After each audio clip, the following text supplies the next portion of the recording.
church prays. Okay.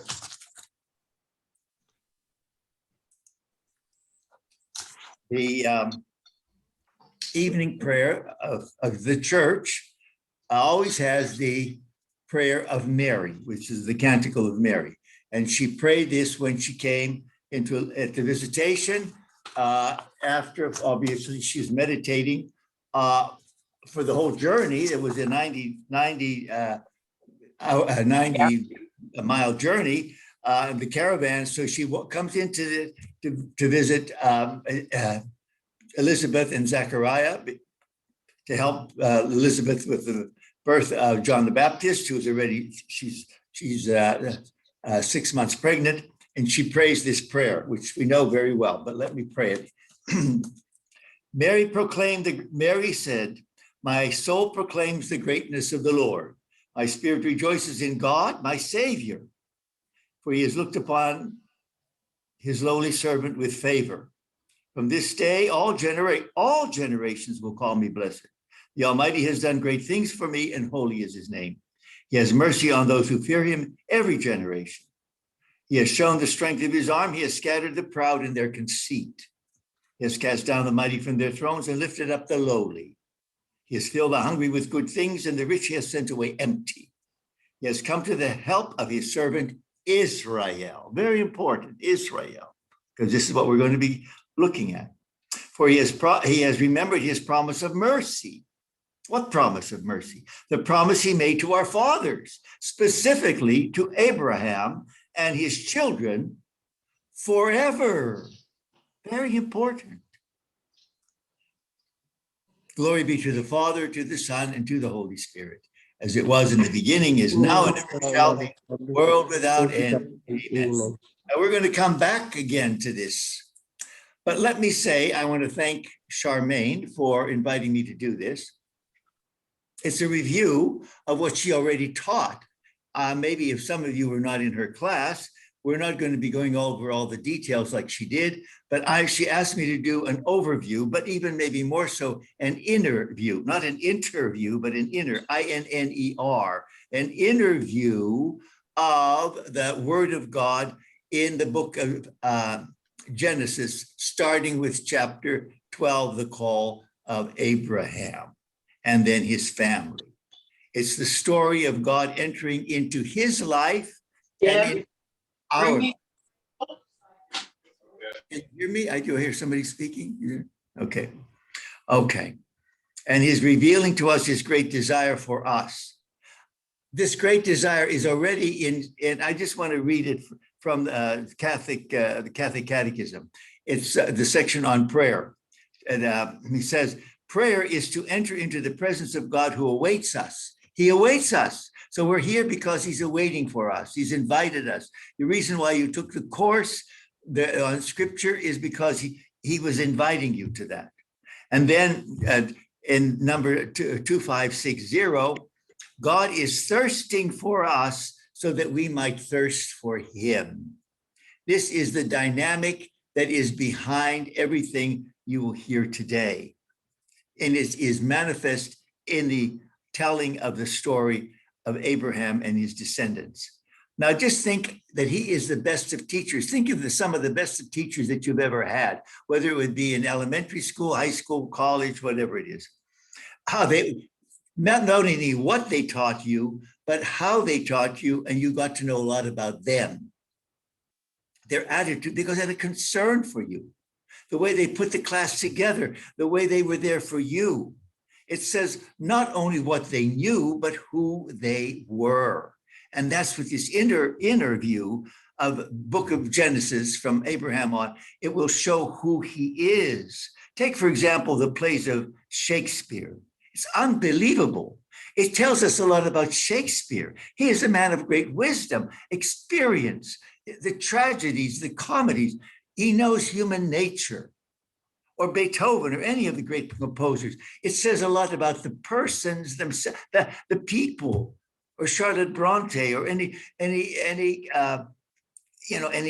novelist. It says something about their inner life. That's why I said this is an inner view, the inner life of God manifesting itself. And he wants to be our God, and he wants us to know that he is, that be our God, and that he wants us to be his people. Now, Charmaine did an excellent job in fulfilling that, what I just said, a good teacher is, because she was dedicated to you. And she gave you in detail over many weeks. I don't know, Charmaine, how many weeks it was that you took this in. But now I'm going to give you an overview or interview of salvation history. And this today, and it's not going to be next week, by the way, we'll tell you. I'm going to have to be postponed for 2 weeks from now, but we'll talk about that date. It's on the 10th instead of next week. From Call of Abraham to Ruth, okay, and see how the Bible unfolded. As I said, it's an interview, and I want to, in there, INNER, show how there was a golden thread throughout this whole section. And this golden thread continues throughout the whole history of God's people, even to the last book of Revelation, in going into the New Testament, and also in our own lives. It was an oral history for hundreds of years. It wasn't written down. It was over hundreds of years before it was written down. The history starts with Abraham lived in a certain time in history and in a certain place. He lived in what is now Iraq, probably near the Persian Gulf. And then he went up to northern Iraq in Haran. He came from the city of Ur around the year 1800 BC. And it was only written down some hundreds of years later, when they finally settled down in Israel, in the country, and they finally put all, maybe there were little snippets here and there, but it was a story that was told. It's a story. And you had people telling it over the years, over the centuries.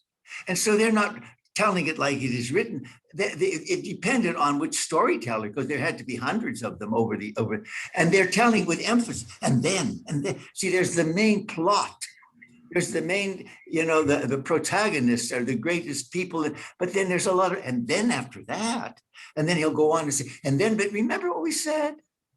See, he has to hold their attention. Remember, they don't have TV, they don't have the radio, they get together in the evening. And so, yes, it's the word of God revealed in their lives of their ancestors, but how it's affecting them. And it's a drama. And they tell it like a drama. How else would they keep the attention? How else would people want to tell it over and over again? It's exactly the same thing with the Iliad and the Odyssey. And that's a mundane, but this is the word of God. And it is pulled together.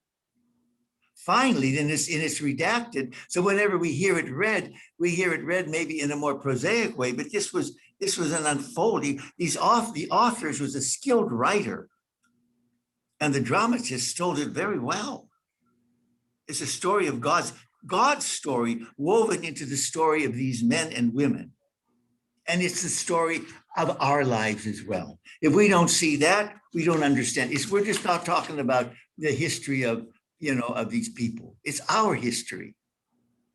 Already, we hear that, and before we get to Abraham, I have to go back to after the resurrection.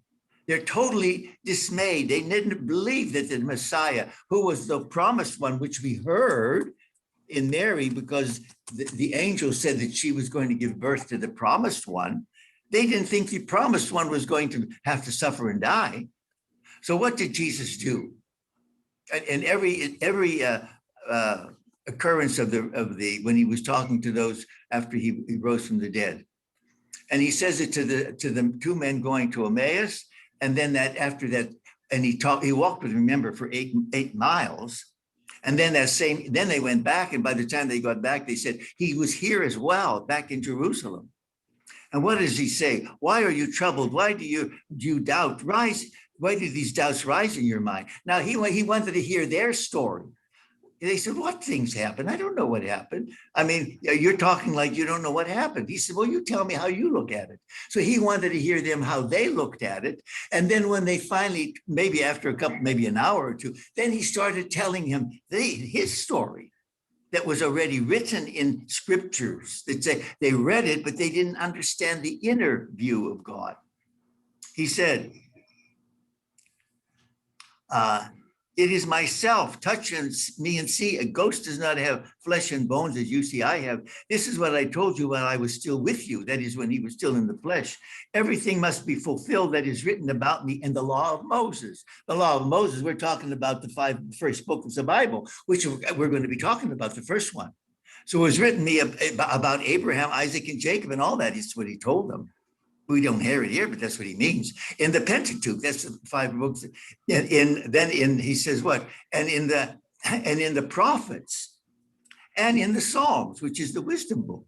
He uncovered all of that. And the church knew that. And every time he said that to his disciples all the time, they remembered that. And it's in the scriptures, it's in the letters of Paul.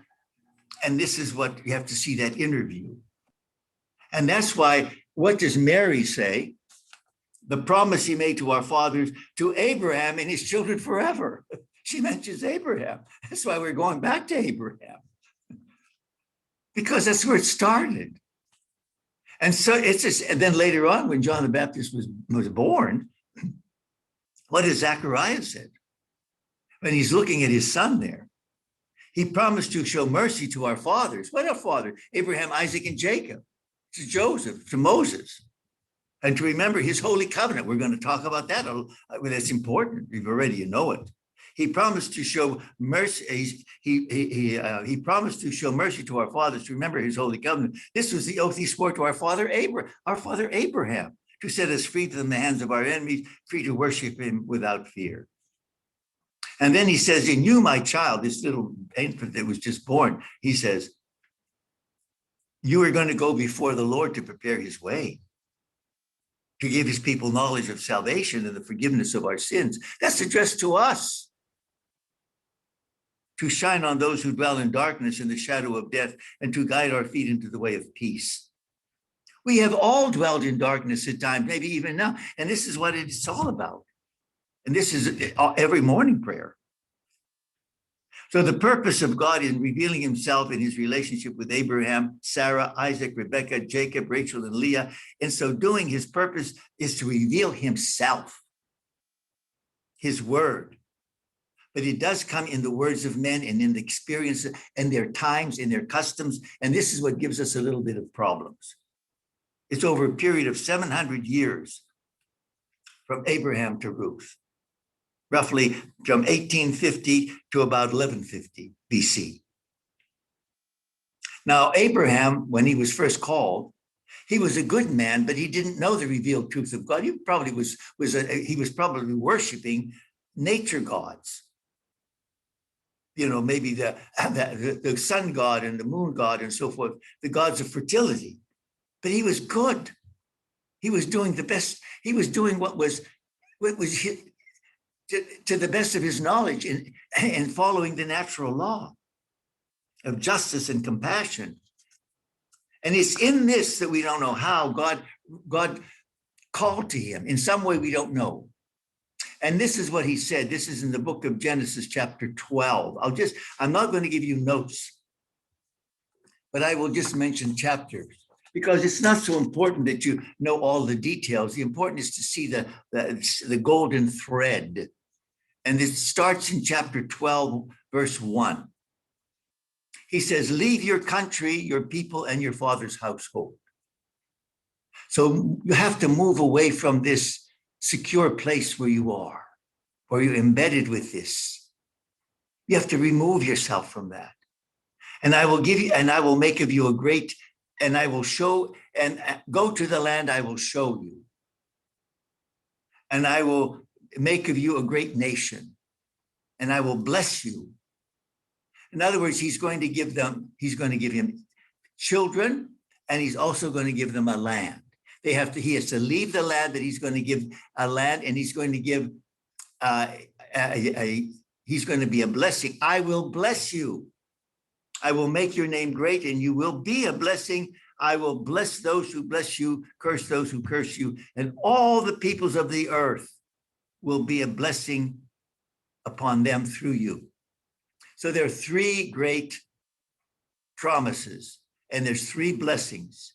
You are going to have children.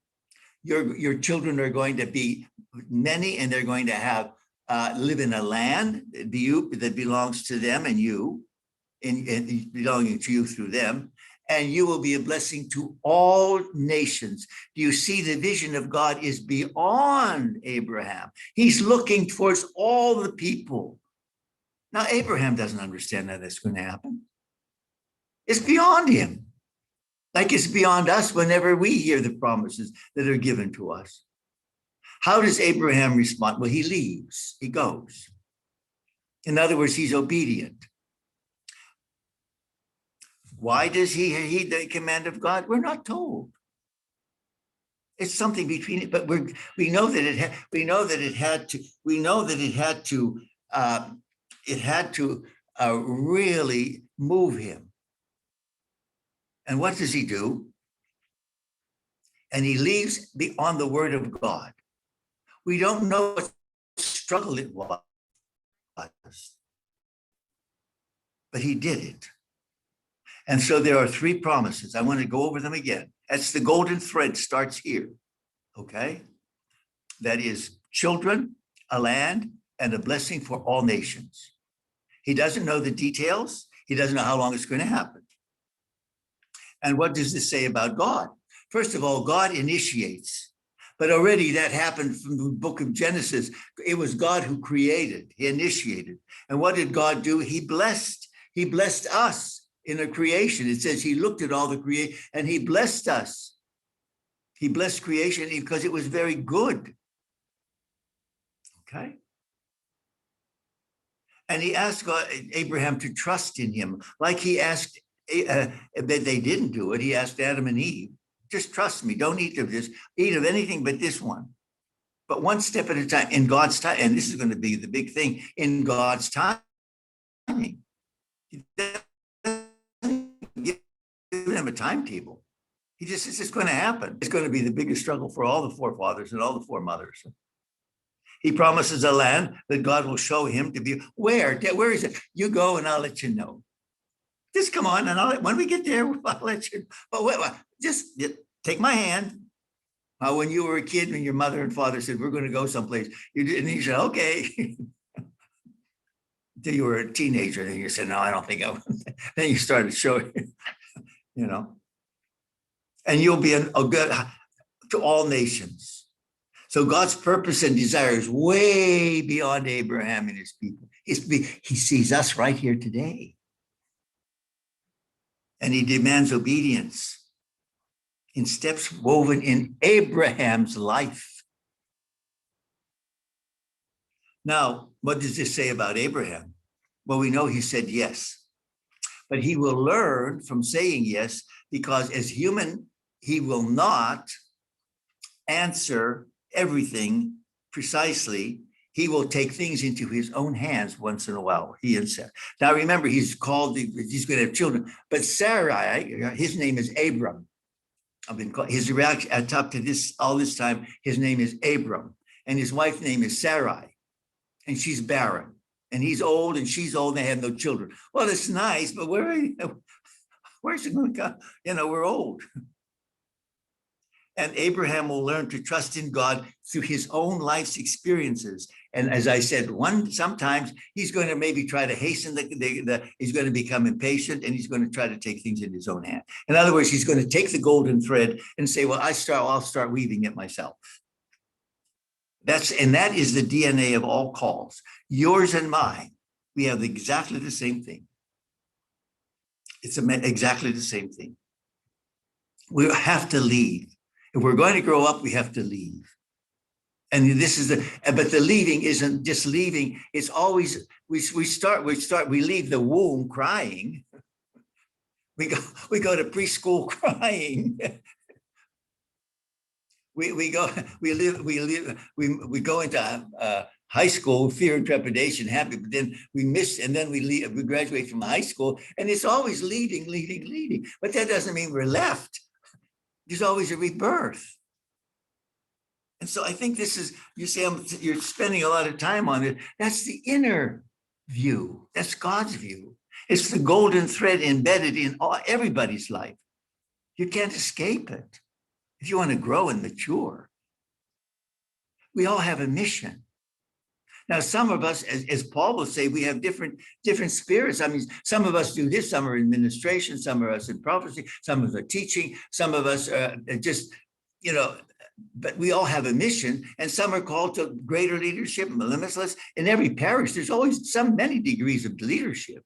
We have Charmaine as the leader. We have the sacristan who's a leader. We have the finance person. We have the priests. We have the ushers. We have the sacristans. We have the lectors, the Eucharistic ministers, the youth directors. And so, what did he do? Well, he left, but he took his wife Sarai, who was barren, and she was also his half sister, by the way. Terah was the father of both of them, but she had a different mother.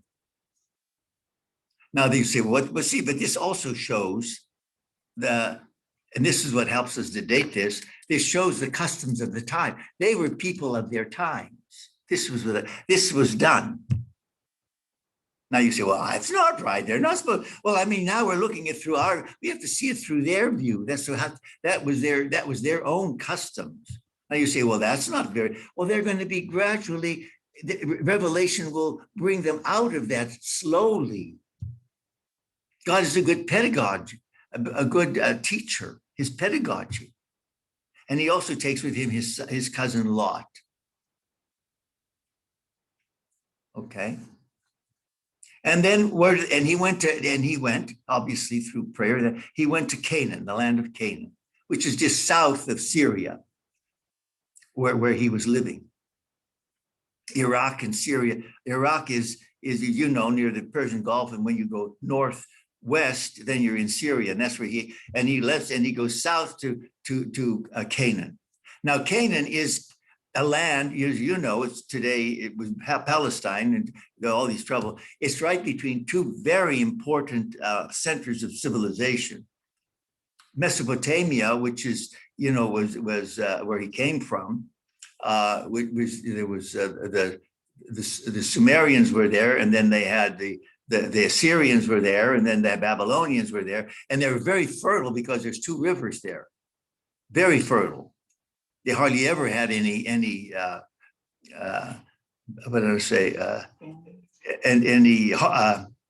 famines. They hardly had any famine. And then the other one was the Nile. And there's now there was a lot of trading between, even though they were sometimes enemies politically, just like we trade with China, we trade with Russia, because they were, and so that Canaan was like, and it was barren. They didn't have any great water source. They did have the River Jordan, but it was not big enough. And very often in the mountains, it was, so you'd have, and yet in these powers, so all the caravans passed through there. It's an interesting place to be. And God said at Hebron, this is where, and what did he do when God said, this is where I'm going to give you this land? Up this time, he doesn't have any kids, no child. And what does he do? He builds an altar and he worships God there. Do you see what I mean? He responds by worshiping him in that place. You see? And the storytellers, and then then he worshiped God like we're supposed to worship him. You see?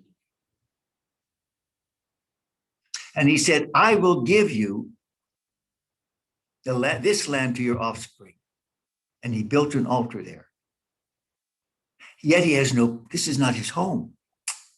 His only security is God. His only security is God. A relationship is being bonded. It's like when you had to leave home and you didn't know where to go. He is a wanderer and insecure. His only security is not his social security number or his passport. It's God. And so what does he do? It's an interesting thing. This is chapter 12. What does he do? There's a famine there, is what I told you. And they go to Egypt. Now, his wife is extremely beautiful. And he's thinking, oh my goodness, I'm going to go there as a stranger. And they're going to be, the only reason I'm going to tell you this story, it's sort of like a subplot, but it's very interesting. And he says, what am I going to do? And he tells his wife, listen, if they say to you, who are you? I don't want to tell them that you're my wife, because then they may try to get rid of me so that they can take you. To tell them that you're my sister. Now, it's actually true, but it's subterfuge. She is there as his half-sister, but he's doing that because he really thinks he's going to be in danger. He doesn't think that God's going to protect him there. And yeah, I know he's going to, but I do need a spare tire as well. Now, I don't think God was pleased with that, because when he did that, Pharaoh did notice it. He took her into he's probably his harem, and things started to happen. Not was good. And Pharaoh said, "What's going on here? Ever since I married this, or not? We don't know if he married her or not, but ever since he took her thing." And he said, and somehow God revealed to him, "You shouldn't have done this." Well, it wasn't my fault. So he goes back to Abraham and he said, "I was afraid." Now, why is this told? The story isn't told to say, why did they do that? He was trusting, but not trusting, you might say, unconditionally. He needed to have a little bit of his own story inserted into God's story. You see what I'm talking about? That story is put there for a reason. It shows that there are no supermen in the scriptures. He's a flawed human being. And yet God still is going to bless him because he's going to keep his promise. Now he's going to have to pay for it. Like the concept, not because God wants to punish him, but he's going to have to pay the consequences for doing that. Okay. See, he has no land yet. He has nothing. I can say we can hardly blame him. And God doesn't say, now I'm no longer going to trust you. He says, keep on trusting me. And then you have some episodes with Lot, because it says now all things about Lot are a lot of subplots. You know yourself, in any good drama, there's a lot of subplots. They're just not detours to get you. They're showing they're like a counterpoint. And the stories about Lot are not so much about Lot. It tells you a lot about Abraham's relationship with him and God's relationship with Abraham in relationship to Lot. And so this keeps our interest because he brings in a subplot. And very interesting stories about Lot. But then in the book, in chapter 15, something is very, very important in chapter 15. God makes a covenant with Abraham. Now that a covenant means he enters into relationship. They were very much aware of, remember, they did not have courthouses where things were recorded and all this stuff. They had to really impress each other and the covenant was made. I will give you maybe land, or maybe you can marry into my family, but we have to make a covenant that you're going to keep your promises. And so how did they do that? Again, it's dated, time and place, and we know that from other secular tablets that they have deciphered from from Aramaic and probably Syriac and so forth, ancient languages. They would take an animal and they would cut it in half, which was a bloody mess. They would probably take off their shoes and they would walk through that. Now, what was that all about? Well, if I don't keep my covenant, you can do to me what we just did to this animal. That is going to be pretty impressive. It's just not like signing your name to a deed. You're putting your life on the line. And then probably what they would do, then they would take this animal and then they would cook it and they would have a big feast. Now, what did God do? What he did, I could read the whole chapter, but I don't want to take the whole time. It's very interesting. Read chapter 15. Read it. he said to Abraham, and he came down and he put Abraham in a kind of a trance. And he had him to cut some animals in half. And God, as a flaming torch, passed through it. And he makes a covenant with him. And basically, it's a covenant pretty much on his own. He initiates the covenant and he makes it with Abraham. And the only thing he asks of Abraham is to trust him. And it says a lot about God. He enters into an intimate relationship with Abram. It's still Abram. In other words, he's saying, I am entering into a human covenant with you, but it's going to be a divine covenant. And I'm putting my life on the line already back there in 15, chapter 15. This says a lot about God. It says how he adapts himself. His pedagogy is to bring it home to Abraham. What more can I do to show you? And the word covenant will be the fourth great theme. I mean, I have three promises there's three promises, three blessings. Remember, children, land, and all people will be blessed through you. And I will make a covenant. That covenant is going to go throughout the entire Bible until we hear it every single day at Mass. This is the cup of my blood, the blood of the new and everlasting covenant. It's in the blood of Christ, not in the blood of an animal. So you see how important it is. And that's why we divide the Hebrew scriptures from the Christian scriptures, the old covenant and the new covenant. It's extremely important. That's the kind of God we have that is so close to us. Well, they're waiting around. They're both getting older. And Sarai says, listen, I don't know how God's going to fulfill this promise, but it seems like maybe we better short circuit a little bit, you know? And this shows another, at that time, custom that they had, a tradition. If the wife was barren, and it was always suggested that the wife was barren, and they didn't think that maybe the man was, then she could give permission to her husband. You can sleep with my maidservant. So he wasn't unfaithful. She's giving permission. And then the offspring, it's like surrogate motherhood, if you want to know. We've got back to that. So you can sleep with her. She's my maidservant, Hagar. And her child then will be our child. And now God's promises can go forward, because so far we haven't gotten anything. Now that shows again. God's not happy with that. Now there's going to be consequences. She's going to regret that she did this. She's going to regret it. Okay. Because when Hagar has a child, then she says, nya, nya, nya, nya, I have a child and you don't. Sarah gets real ticked off, says, get her out of here. So you see, also, it shows that Abraham has tension between him and his wife. What else is new in life? He's not exempt from that. Do you understand what I'm trying to say to you? Okay. So then what happens in chapter 17? Very important again, the covenant again.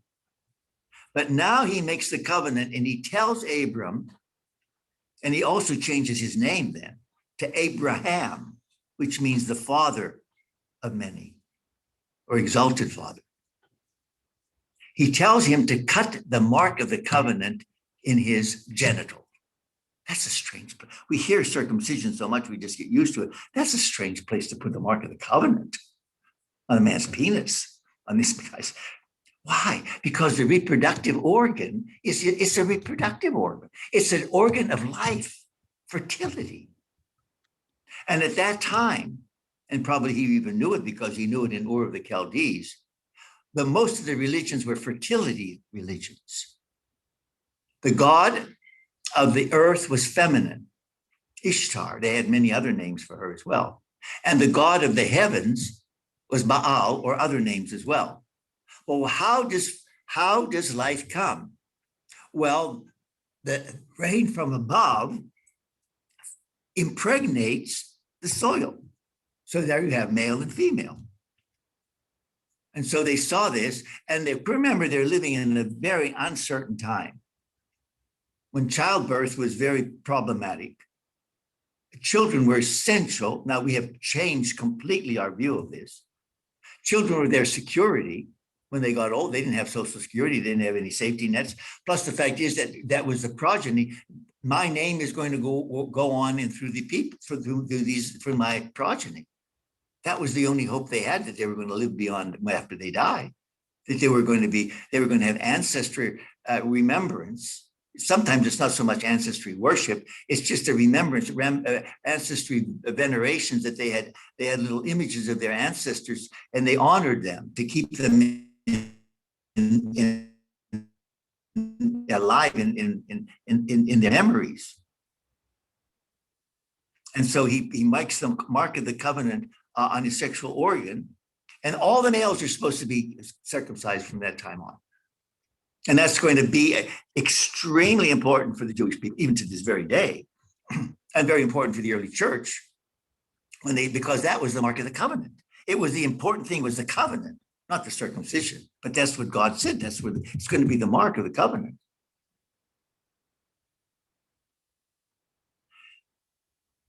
And then all of this is what happens.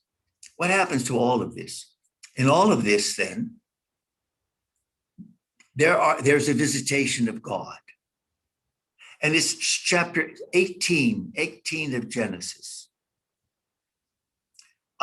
He has now remember, they don't have any children yet. Hagar has a child.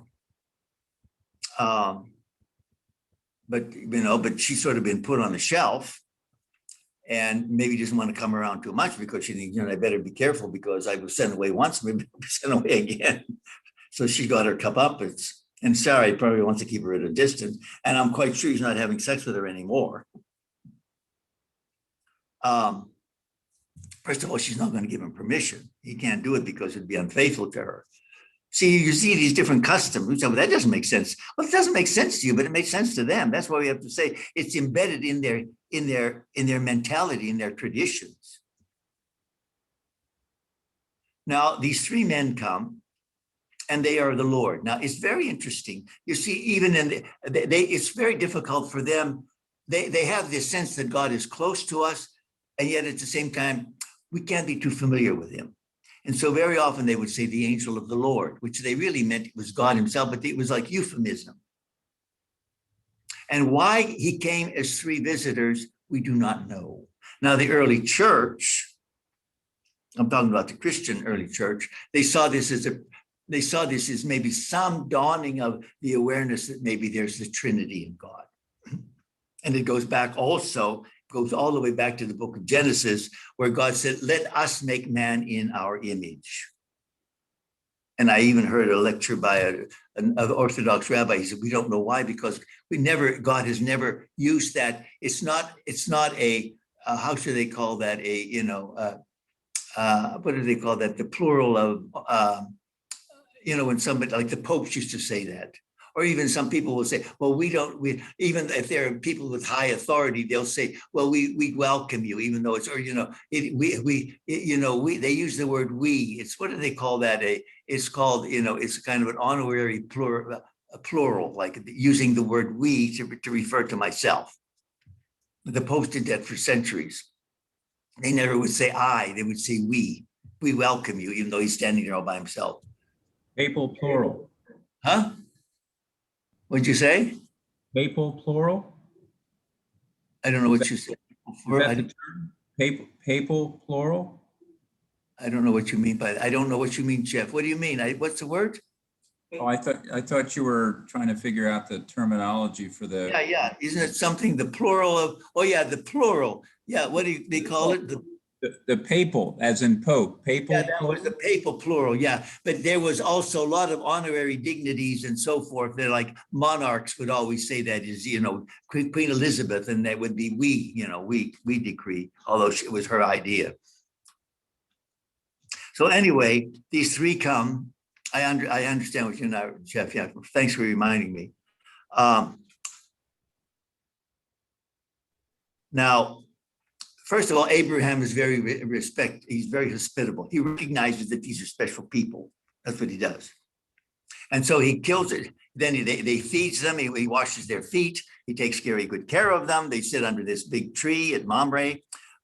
Evidently, that's his recognized, maybe with the people around him. He doesn't own it yet, but they sort of let him. He's like a squatter there or something, and they allow it. Plus, there's a lot of space there, And then God, God said, well, one of these visitors says to him, this time next year, Sarah will bear a son. Oh yeah, by the way, when he changed the name to Abraham, he changed Sarai's name to Sarah, which means noblewoman or princess. So he's like the father of, he's like the honorary father, or the majestic father, or maybe the father of many, and it depends on how but he's the father, and she's now the noblewoman or the princess, by their names, that is. Now it's Abraham and Sarah from that time on, from 17 on and so on. So he says that Sarah, by the time I come here next year, Sarah will have the son of the promise, because certainly Ishmael, the son of Hagar, is not the son of the promise.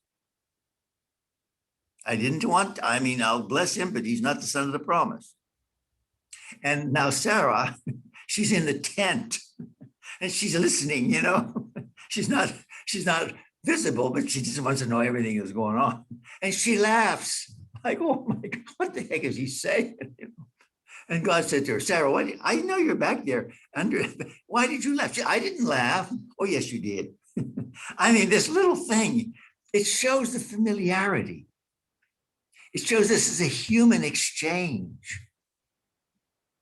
I think you have to see that. Can you make what the storyteller, how he brought that out? And yet, that doesn't mean now they're becoming chummy. Oh, no. That means they're close, but it shows they're very close, they're very intimate, but he's still very transcendent. How do you put those two together? It's very difficult. Pagan religions could never do that. They saw the transcendence, but they didn't see the intimacy.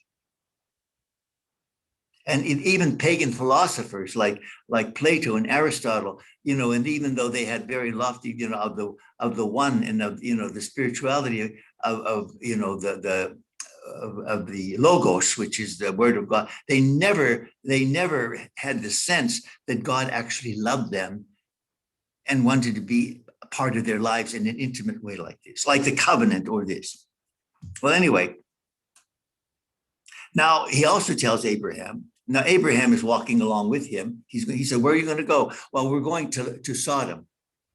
And he says, it's a very sinful place, because, Lot, previously to that, I didn't say, Lot and Abraham, they were arguing, especially they had herdsmen and so forth, and they were fighting and arguing. So Abraham said, listen, we can't, as good as we are as family, we can't seem to get along.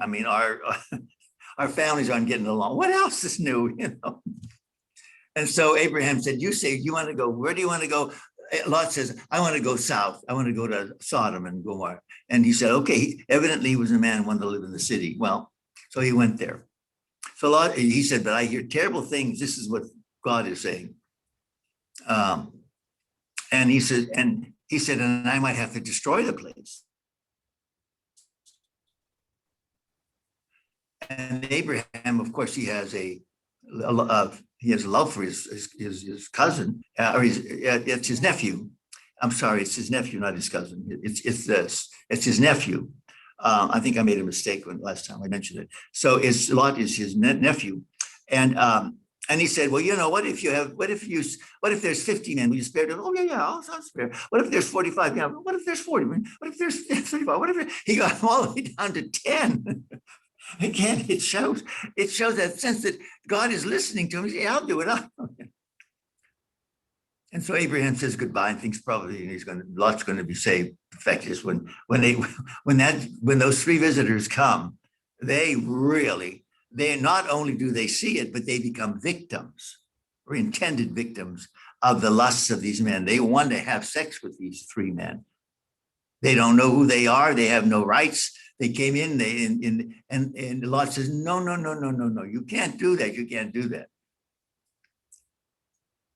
And so, in other words, God, not only does he see it, he experiences it firsthand. That's another thing. It's interesting. You see how God is he becomes a victim of their own sexual drives. Of course, they're blinded and they can't do it. And God said, we got to get out of here tomorrow morning. We got to get out early, because this place is going to be destroyed.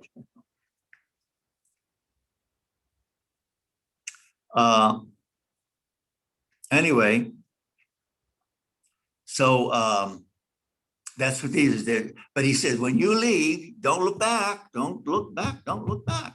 See, this is like a subplot. It's going to, and what's going to happen to the descendants of, basically what that ends up, usually what happens is the descendants of people like that, they have to deal with them later on because they become neighbors to them and they can't get along with them. But he said, don't look back. But Lot's wife, she looks back and she turns into a pillar of salt. Now you might say, what's this terrible? Why? Well, it's more of a symbol. You can't look back. You've just got to go. When danger lurks, why are you still snooping around? Now, people will say, well, then why did she do that? Instead of going into the details, why, why have pillar of salt? Instead of those details, maybe it's also put there is an ingredient in the story. We can't look back. None of us can look. Well, let's go. And even if you knew the place wasn't, or maybe we just want to look for bad news, what happened to them. Anyway, and then we just almost Lot drops off out of the story. There's a couple of interesting stories about how, because unfortunately the daughters, when they left, their husbands to be were destroyed and they didn't want to leave with them. So they didn't believe them. So they were left childless, but that goes on. I don't want to stop in that story, but it's an interesting thing because as they're all subplots that are very, very interesting, but we shouldn't get caught in the subplots, as interesting as they are. But they make an interesting story, by the way, I have to tell you. And it makes us wonder a lot too, which of course the storyteller likes to make us wonder, Then you have finally. What did the three travelers tell? By the time I come next year, well, certainly they do. Finally, she conceives, and Sarah gives birth to Isaac. He is the son of the promise. It's not the son of Hagar. The son of Hagar is called Ishmael. And there will be now a rivalry between Ishmael and the infant Isaac. Ishmael is not, again, you have civil rivalry here, an older, And the people, the Arabs, by the way, okay, so finally, Sarah urges Abraham, see, these are the consequences. She's the one that started it all. Now there's consequences to her actions.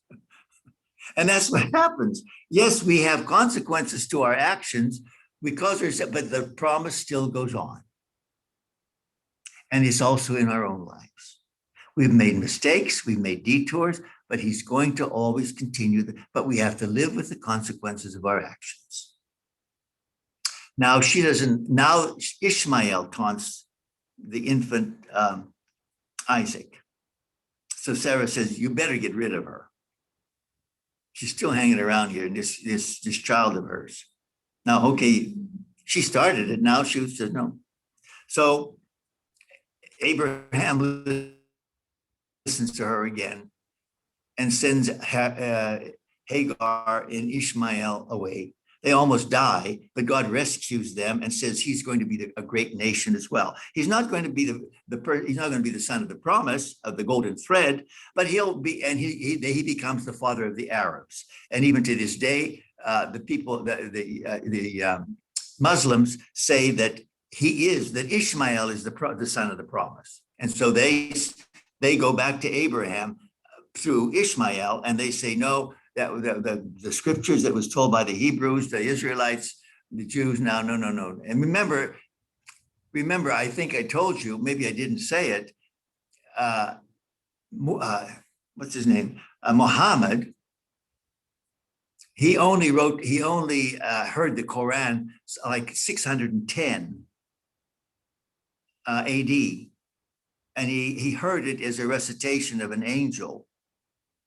And he heard it for about 32 years, from about 610 to about 23 years, I should say, from about 610 to 633 when he died. He never wrote anything down. But what happened is he was just all oral. He had it all memorized. Remember, these people's memories was extremely good because most of them were illiterate. And so they had a very sharpened memory more than we have.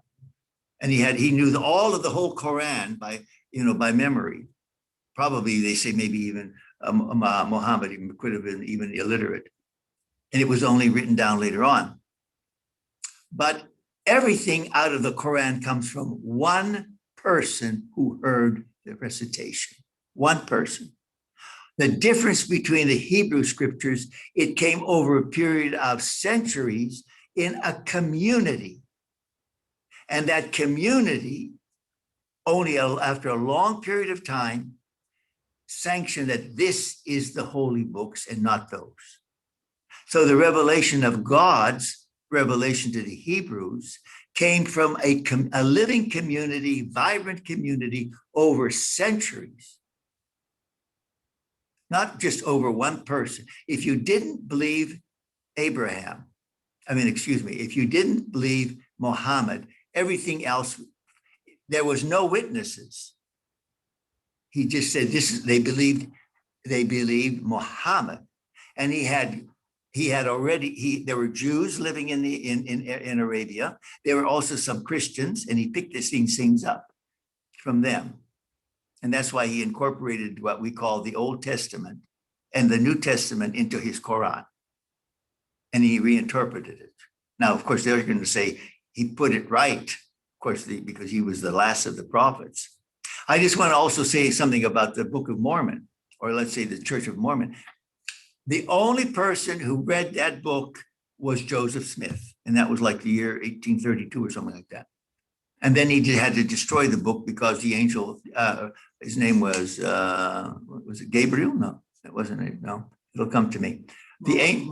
Moroni, yeah. The angel Moroni, Gabriel was the one that spoke to Muhammad, but it was Moroni, and he wrote it all down on a golden tablet. No, he unearthed the golden tablets. He told them where the golden tablets were, and that's somewhere around in southwestern New York. That's where he started all there. He dug it up there. Evidently, well, how it got there is a big story. But in other words, if you didn't believe Joseph Smith, because everything comes from him. Everything. Now, in those tablets, the Old Testament was in there as well, and the New Testament was in there as well, but according to his own term. But it was all the Book of Mormon. It was in there as well. What I'm trying to say is the Christian tradition. It's the same thing with the Gospels. The Gospels were written over about a period of 100 years, and then it was digested by a community, and then it was only actually, you might say, chosen officially somewhere around the year 400. The late 300s and then the year. So it was the church authority after controversies. What is it? So in other words, it was ingrained in the people's memory. And that's how it was alive. Then it was finally written down. That's why the Catholic Church says that tradition still is valid. It's the oral tradition that is inspired by the Holy Spirit and the written tradition. I'm just throwing that out. It says something about the scriptures. They're an ongoing story of God woven into the story of this whole people over periods of hundreds of thousands of years. Yet, and this shows that God is yet, with his whole thing with Sodom and Gomorrah and the three of us, God is very intimate, and yet at the same time, when he says the final word, that was the final word. He's not just a buddy. He's just not a chummy person. He is a person who loves. And then comes the final test. We know that Abraham was faithful, but there was, as I said, there was not a Superman. There's no Superman at all in the scriptures, even going down to Jesus. Jesus was not a Superman. I mean, he was divine, but at the same time, in the Garden of Gethsemane, he was struggling and crying out in the Garden of Gethsemane and sweat blood. You'll never see James Bond in the Garden of Gethsemane. He has it all together. Jesus had it all together, but he still was human. And he wasn't a Superman. He wasn't a bionic man. He had flesh and blood like we do. And his emotions also wouldn't, he had to work through them. Anyway, so Abraham's finally, he says, now finally the son of the promise is around 12 years old, going into his adulthood, just ready maybe to get married in a couple of years. And God says, sacrifice him. What? The first promise is being fulfilled? When he is born, that's the first promise is being fulfilled. Because they don't have a stitch of land that they can call their own yet. It's amazing. All his other lack of trust will now be put to the acid test of trust. And it's so interesting when he's going and his son is carrying the wood. And they're to go where? To a mountain that he will show you, which is called Mount Moriah. And Isaac says, well, here's the wood, and you have the knife and the fire. So obviously they're carrying maybe like charcoal or who knows what, or maybe a flint, But where is the victim? Where's the lamb? You know what Abraham says? God will provide. I mean, that is it, brothers and sisters. And when he does that, but remember, there was the practice of the ancients in that area and going all the way for hundreds of years later to sacrifice the firstborn. And so what was happening, I mean, it sounds outlandish to us, but that was done.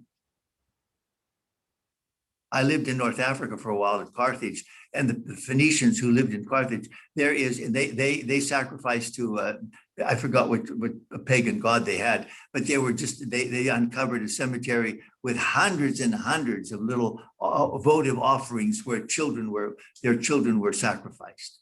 So it was well known because they wanted to sacrifice the children so that God would bless them with more children. It was a twisted way of doing things, but I'm just trying to say that it was as abominable as it sounds. But usually it was younger that they did it. They usually did it whenever in their infancy.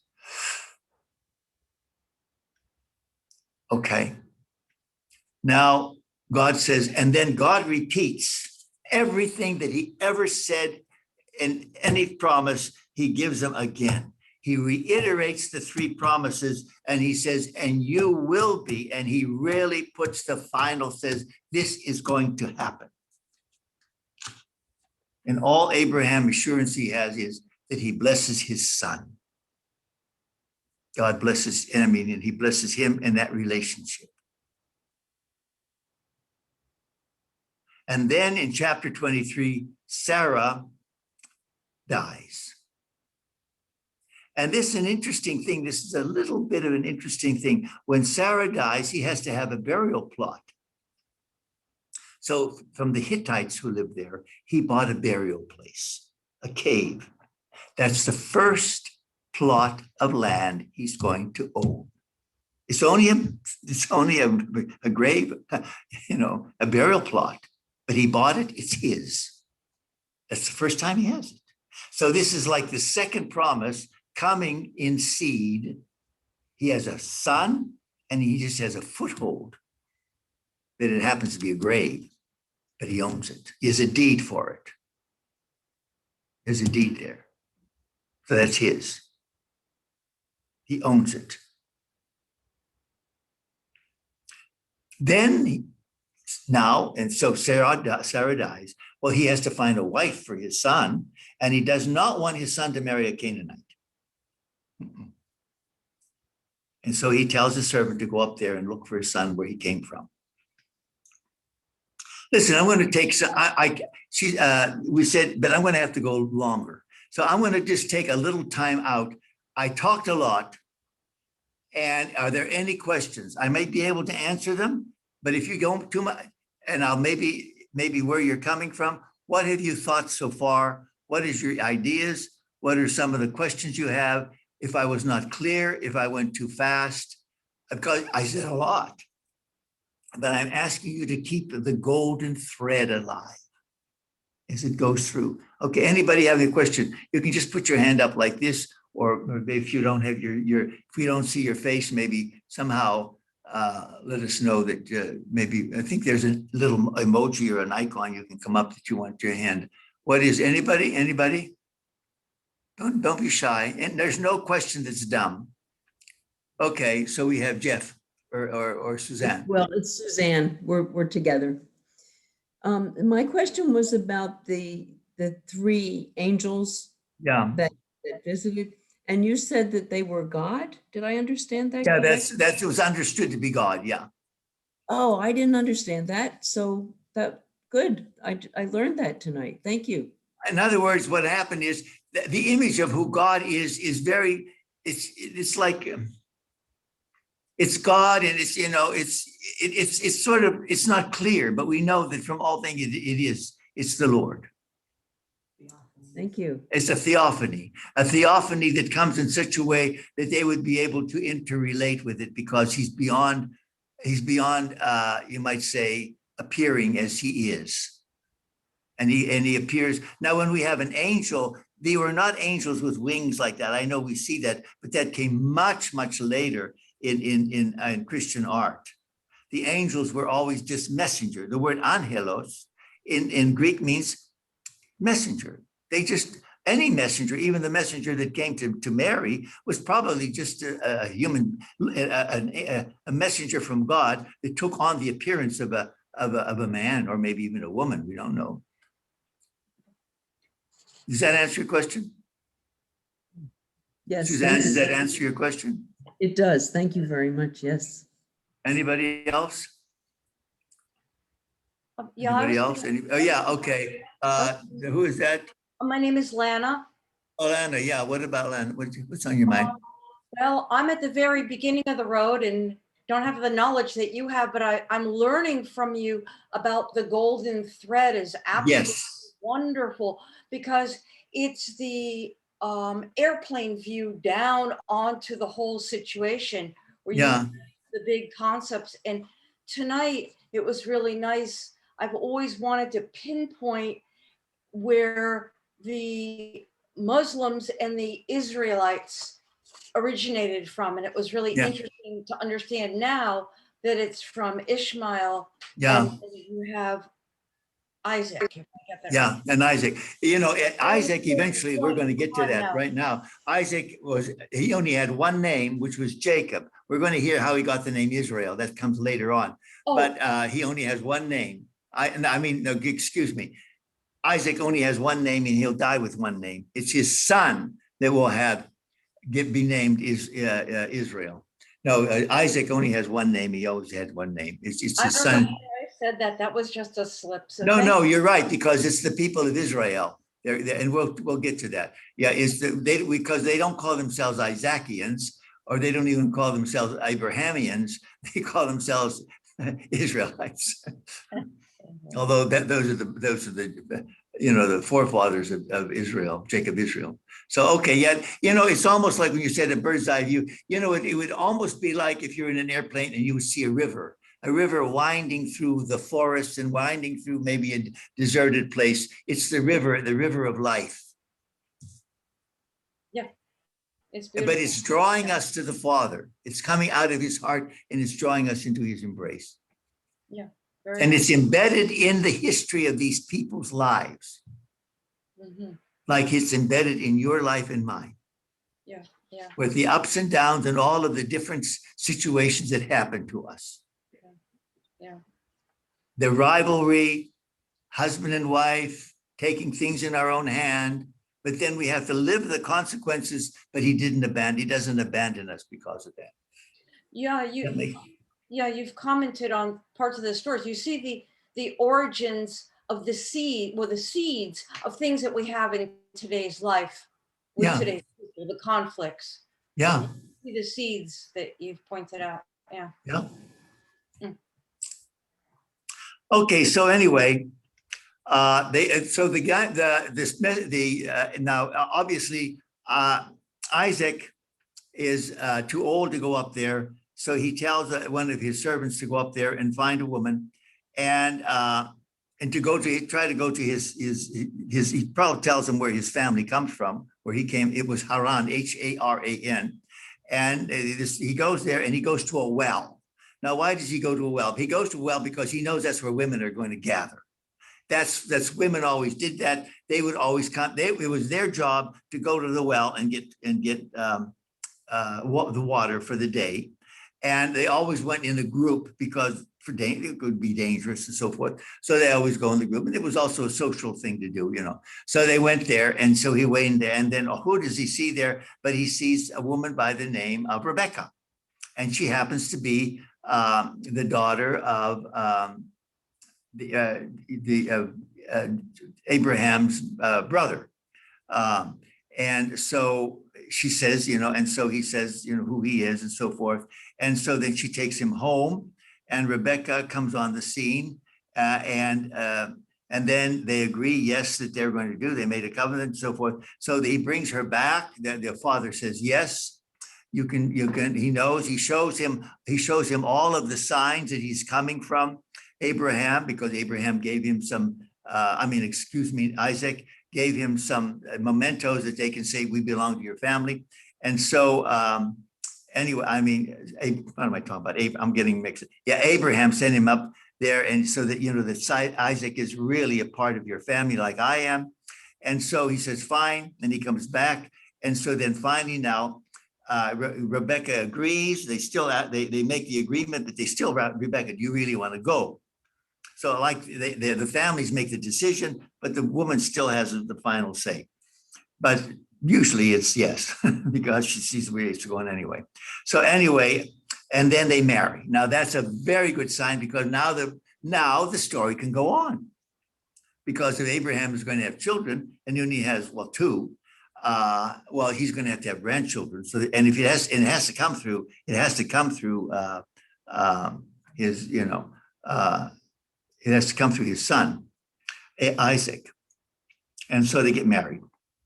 But then it seems like by that time, Abraham's story ends. And then we have in Genesis 25, Abraham dies. And it's an interesting thing. He's buried by Isaac and Ishmael. It's an interesting thing. So in other words, he's blessed. These two sons, okay. Now it's an interesting thing. Sarai, who became Sarah, she was barren. Now even Rebecca was barren. And Isaac prayed, and then she conceived, and she gave birth to twins. And they were twins. And the one who was born first, his name was Esau.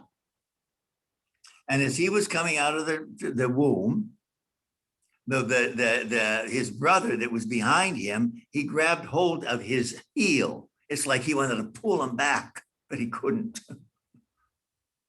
But Esau came out, and then Jacob was born. Okay. It's an interesting thing. You see this rivalry. The older one between the two happens to be Esau. He's only born a couple of minutes before. But it's very important in that tradition that the oldest son or the elder son gets the father's blessing. That's just a foregone conclusion. You do that. That's just written in their long, long tradition. But it looks like from the beginning, there's going to be a bit of a struggle here, which there will be. They're totally different. Esau is an outdoor man. He's a hunter. He's hairy, and Isaac loves him as his favorite. But Rebekah favored Jacob. There you go again. What happens in families? Okay. Does God want this? No, but that's what happens. Okay. Now, that's kind of a subplot here. Okay. Now, it's an interesting thing. Abraham takes up like 15 chapters devoted to Abraham. Now, Jacob, he's a kind of more of a homebody. We might say, is he a bit of a mama's boy? I wouldn't say that far, but certainly he's closer to his mother and his mother's closer to him. And he's really cunning because Esau, even though he's older, he's a little bit also impetuous and he does very imprudent things, whereas Jacob is cunning. Now, Jacob is cooking a pot of soup, a stew, it's what they call lentil stew, and he's cooking it, and Esau comes in from the hunt, and he's famished. He said, give me some of that to eat. I'm dying. And Jacob says, well, I'm going to give it to you if you give me your birthright. See how cunning he is? He said, well, that's not right for brother, but that's what he said. And Esau said, well, if I die, what good is the birthright anyway? You're going to get it anyway. Sure, yeah. So he's very foolish. Now, he's going to have consequences from that as well. But he gives up his birthright for a pot of stew.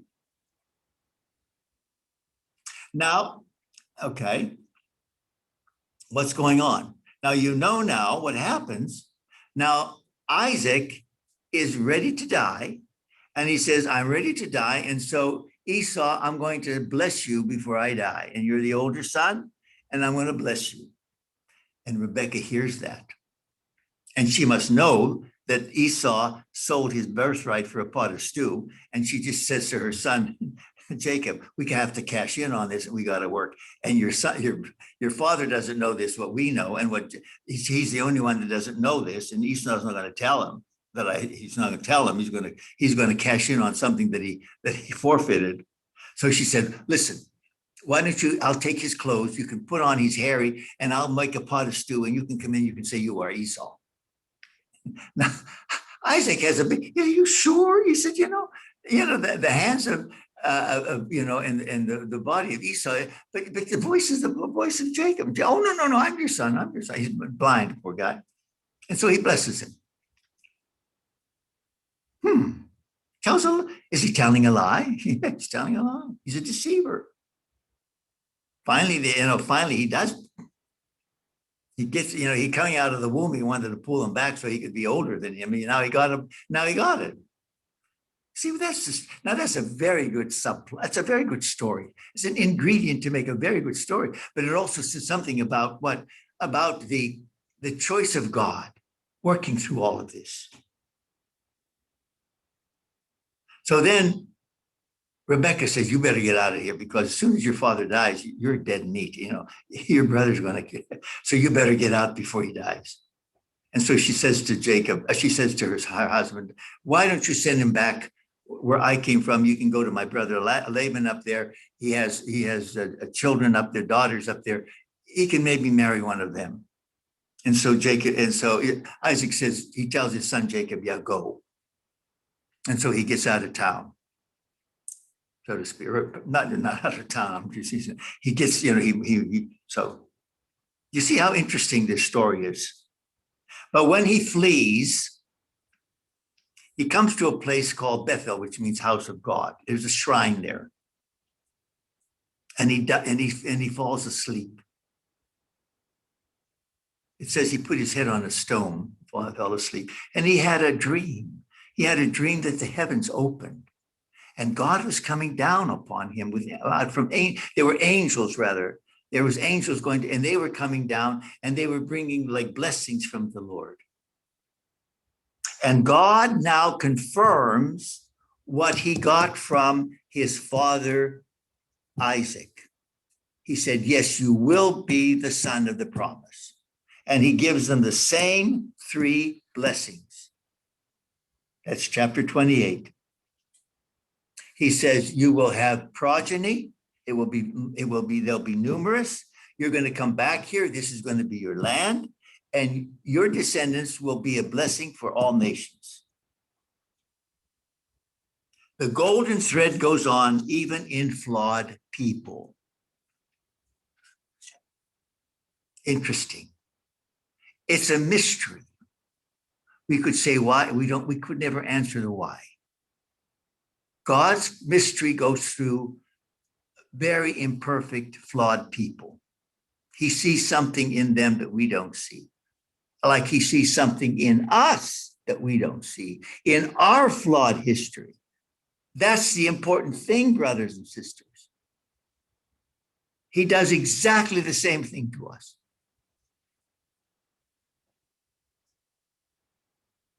But Jacob is going to have to face consequences to his cunning. Because he goes to Laban, and where does he meet Rachel? He meets her at a well.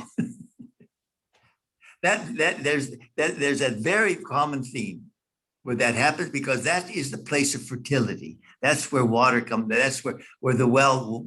In fact, you'll notice in chapter 4 of John's Gospel, where does Jesus at the well? There's a woman there, and there's the woman at the well, and he says, "This is the well. I will give a spring of water that will gush up in your life for life eternal." It's an interesting. It's a very common. When John puts that in there, everybody knows this story, and this is not the only one. Moses is going to meet his wife there at a well as well later on in the book of Exodus. Now, what happens? Well, he sees Rachel and he falls in love with her, and he says, Laban says, "Oh yeah, you can have my daughter." Now, she's the one. She's younger. There's an older daughter, Leah, and she's not married yet. So he said, "You got to work 7 years to work off the." And very often you have to do this. That's very, even today in Africa. You can marry a woman, but you might have to pay a dowry of, let's say, 200 cows. Well, there's no way this young man's going to pay off 200 cows to get married. So he might have to live in his, and they have to make a covenant, and he has to live in his in-laws' house, maybe for 3 or 4 years before he can pay it off. Then he can go and take his wife and they can move out.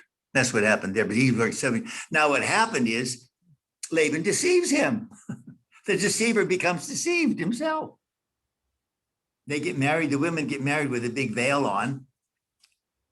He marries her. He sleeps with her.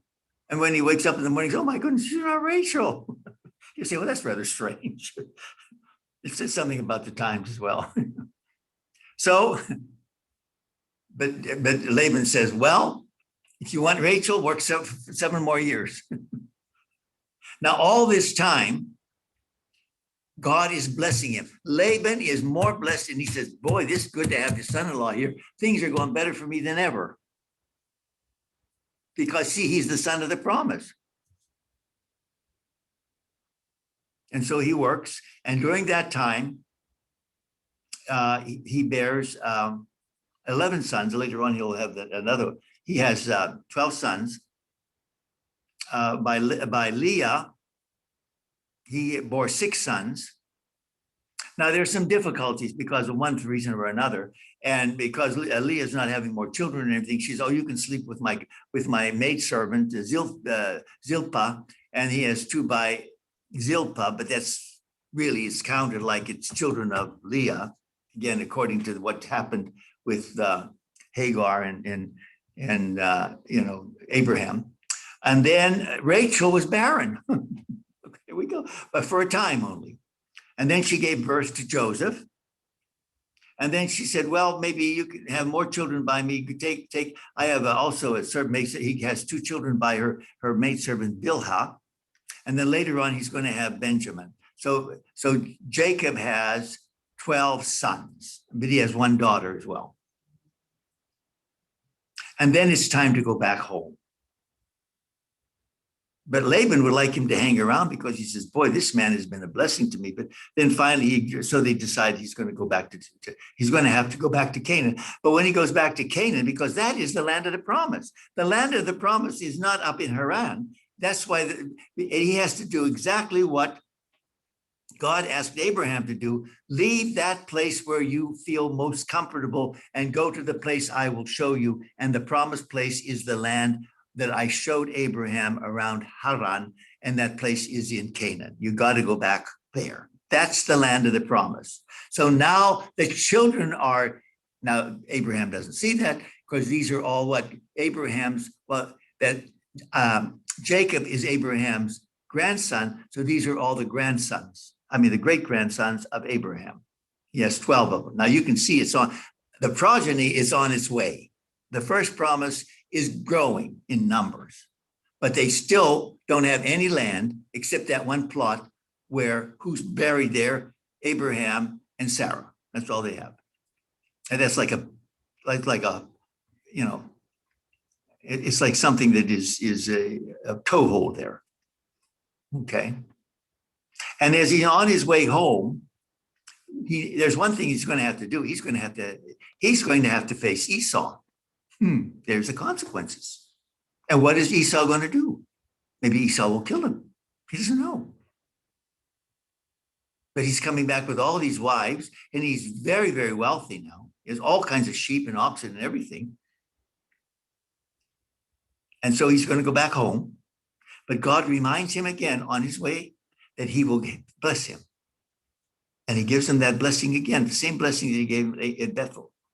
So he's assuring him as he's going back to face danger, he was there when he fled danger, and he's going back when he has to face danger. And this is where he wrestles with God. He sends all the people ahead, and he says, you go on ahead with gifts to Esau, and you tell him I'm behind, but I do not want to, if I go with you, maybe we're all going to get in trouble, but let him know peace offerings. You can show him that I'm coming, and maybe you'll appease him. But if he does kill me, he can kill me alone. He's not going to harm you. And so he stays that night all by himself. And God comes and wrestles with him. Again, it's an angel that wrestles with him. So is it God or is it an angel? Well, it's God. And he wrestles with him all night. Neither one of them win. God does not throw him. He can't throw God. And he asks this angel, who are you? What is your name? And the angel said, I'm not going to give you my name, but I'm going to tell you, I'm going to give you a name. Now this shows that this is God. He changed Abram's name to Abraham. Now he changed it. He doesn't take it the way that Jacob. He calls him Israel, which means a struggler of God. And the people then call themselves, his descendants, call themselves Israelites after that. Now they could call themselves, they are sons of Jacob, but they don't call themselves Jacobites. He's assured that he puts that stamp of that name. Now when he leaves, with the angel or the man, strikes his hip, and from that time on he lives. So what's that all about? Well, does that mean he punished? No. I think it's just a reminder in the story itself. We all limp. Who here doesn't limp? Is any of you not a limper? Maybe we don't have a physical limp. There's no Superman. In other words, he learns the lesson. I struggle with God. I got a blessing. I got a new name. I'm going to be the man of the promise. But I also have to recognize I limp. Who doesn't limp? He's still a blessing. It's not like God has punished him. It's a reminder to keep him humble, not to humiliate. God never humiliates. Humiliation is like I'm disgraced. To remind him, I am weak. As Paul will say later on, your strength is manifest in weakness. So he goes back. Now, when he goes back, Isaac dies. Isaac's still alive. This is chapter 35. And he dies in the presence. Now Esau welcomes him. Esau has forgiven him. Maybe all these gifts and everything and so forth, but he's forgiven him. And they have a reconciliation. And both of them bury their father Isaac. Isaac doesn't play a key role. I mean, he plays a link, but there's only like 5 chapters, and those 3 blessings, they're never so definitively addressed. He is the son of the prophet. That's absolutely certain, but not as much as Abraham, or we'll see later on, or in Jacob Israel. Only 5 chapters are dedicated to Isaac, what did I say, 15 to Abraham. Now there's going to be a lot. Now, basically, when he goes back, the rest of the story, and I have to say it very quickly because I don't want to, the rest of the story is going to be dedicated to, and I don't think we can take the time, we're going to have to end it here. I've only about 5 minutes until we get to 8:30, is the story of one of Joseph's sons, who happens to be the name, one of Jacob Israel's sons, and his name is Joseph. He's actually the son of Rachel, because that's his favorite wife, if you want to know the truth. And it's Joseph.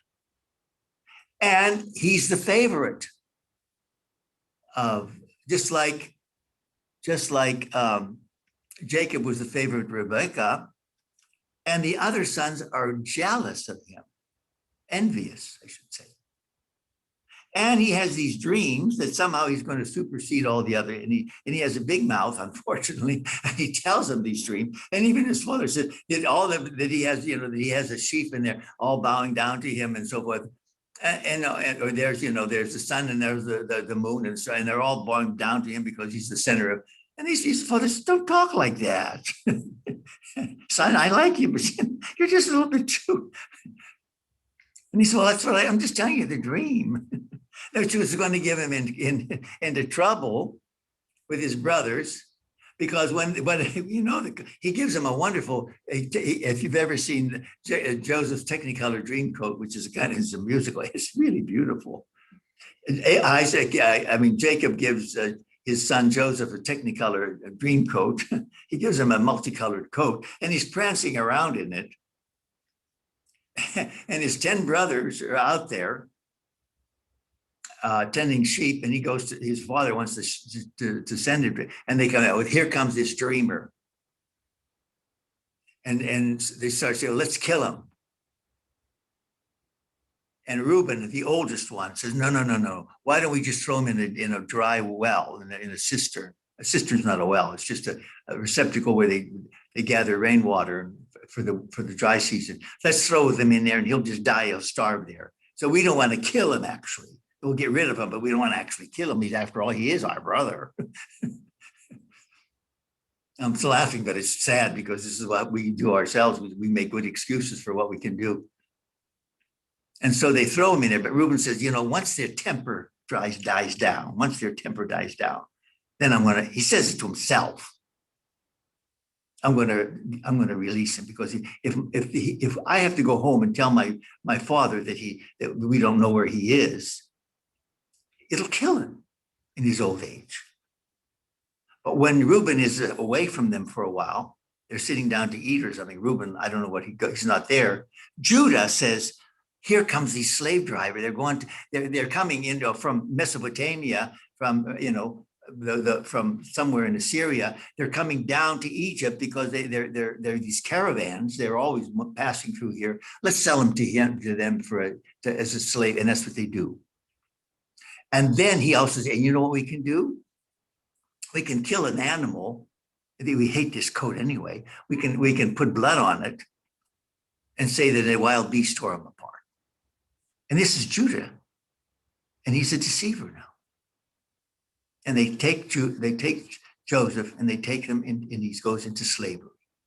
And let's end here, because now it's going to shift. The story's going to shift until the end of the book of Genesis. It's going to shift to Egypt. Well, we'll see how it does. But we're going to end here, and we're going to end with chapter 37 of Joseph being sold into slavery. And we'll continue in 2 weeks from now. Again, it's going to be June the 10th. And it's also it's a Thursday, 7 o'clock. Okay, now it's time to go, but and next week I'll start off with a brief overview, but it's how let me just say what's important: the 3 promises to Abraham: children, land, and all nations will be blessed in you. He blesses Abraham, and he will be a blessing. And that goes down to Isaac, goes down to Jacob. It goes down to Jacob, who will later on be called Israel. But he also makes a covenant, extremely important, that is all the way through the rest of the Bible until our very day. We celebrated every single day the new covenant. That's why they call the 2 sections of the Bible the Old Testament, which really means the Old Covenant, and the New Covenant. And how all that is fulfilled, as Mary says in her Magnificat, and I'll read it again. Okay. He has filled the hungry with good things, and the rich he has sent away empty. People who have too, but he doesn't, they just have to recognize that they're human. He has come to the help of his servant Israel. Now, this is not just this person, Israel, it's this whole people. And she's an Israelite, remember. She is a daughter of Abraham. Now, remember this too. So it goes through the bloodline of Abraham. That's the bloodline which is blessed. Okay? The promise he made to our fathers, to Abraham, and to his children forever. And we are children. We'll say, well, yeah, but we're not ethnically children of Abraham. We are children of faith, the faith in Abraham. But remember, Jesus has the bloodline of Abraham, Isaac, and Jacob, because he fulfills that. And we drink his blood at every single Mass. If we're taking it, well, the Eucharist is body, blood, soul, and divinity. And so we take of the blood of Christ, and we are blood brothers and sisters in Christ. And so we are also of the bloodline of Abraham in faith. It's beautiful.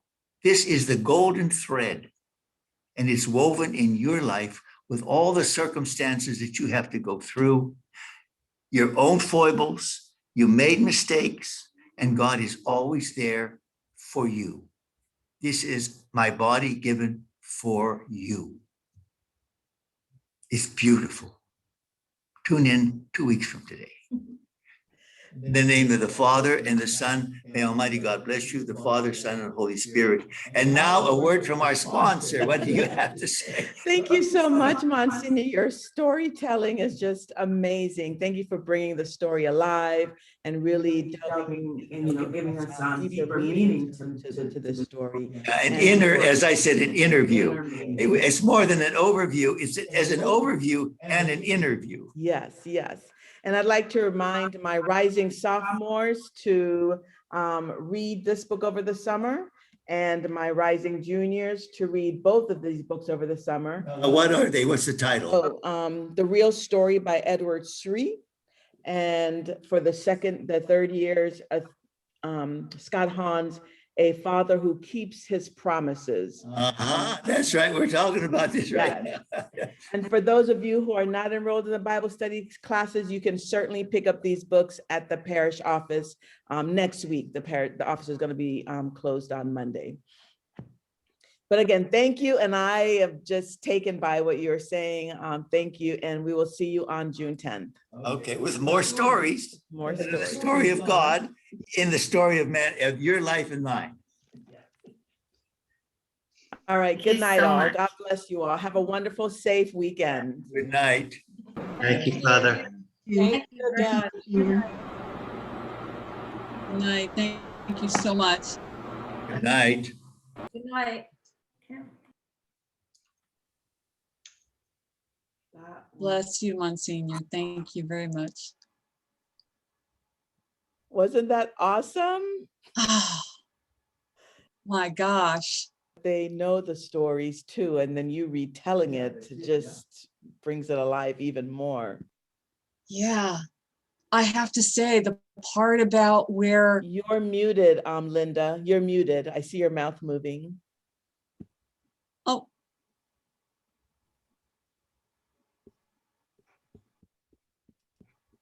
Now, can you hear me now? no, No. go ahead. Now? Yes, You can hear me now? yes. Oh my goodness. I think the part where Monsignor was talking about the difference between when he brought up the Quran and said this was by one person, right? But we've got the Hebrew scriptures and then the Gospels over the course of an extended period of time by a community of people. Over 70. I mean, that really opened my mind, the whole thing, the same thing, it comes back. I am the vine and you are the branches. And then even when we say, the word Catholic, universal, and we have the church, everything has to be this unified body, sort of. And I see now, way before I thought when he mentioned that, how early on it, that whole, not even a concept, it's a reality that started so far back, Wow, that really, I have to sit on that for a while. Chew on that. Yes, chew on that, exactly. That was beautiful, the difference between a community and just one individual person. I think that's very important for us to distinguish between those two. And he was reminding you also the Book of Mormon, Joseph Smith, same thing. Yes, Yes. yes, yes. Oh, thank you so much for even asking Monsignor to do this. Really, really beautiful. I can't wait for the next one as well. I know. I'm like, wow. All right. Good night, everybody. Good night. Good night. Good night.